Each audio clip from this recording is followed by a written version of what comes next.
3500 ஆண்டுகளுக்கு முன்பு தமிழ்நாட்டின் கோவை பகுதிகளில் காண்டாமிருகங்கள் வாழ்ந்ததற்கான சான்றுகள் கிடைத்துள்ளதாக தகவல் வெளியாகியுள்ளது.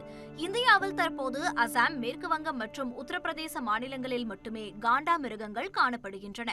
இந்நிலையில் தொல்பொருள் ஆராய்ச்சியாளர்கள் மேற்கொண்ட ஆய்வில் சுமார் 3500 ஆண்டுகளுக்கு முன்பு கோவை அருகே மேற்கு தொடர்ச்சி மலை அடிவாரத்தில் காண்டாமிருகங்கள் வாழ்ந்ததற்கான சான்றுகள் கிடைத்துள்ளதாக கூறப்படுகிறது. கண்டெடுக்கப்பட்ட எலும்புகளின் உடற்கூறியல் அம்சங்கள் காண்டாமிருக எலும்புகளுடன் ஒத்துப்போவதாகவும் ஆராய்ச்சியாளர்கள் தெரிவித்துள்ளனர்.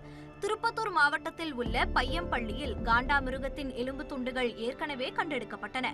அதேபோல தூத்துக்குடி மாவட்டத்தில் உள்ள சாத்தான்குளத்தில் காண்டாமிருகத்தின் துண்டு துண்டான மண்டை ஓடுகளின் புதை படிவங்கள் கண்டுபிடிக்கப்பட்டிருந்தன. இந்நிலையில் கோவை பகுதியின் தற்போதைய சான்றுகள் காண்டாமிருகம் தொடர்பான தென்னிந்தியாவில் 3வது கண்டுபிடிப்பாக அமைந்துள்ளது. காண்டாமிருகங்கள் வளர்வதற்கு புல்வெளிகளும் சதுப்பு நிலங்களும் தேவையாக உள்ளன.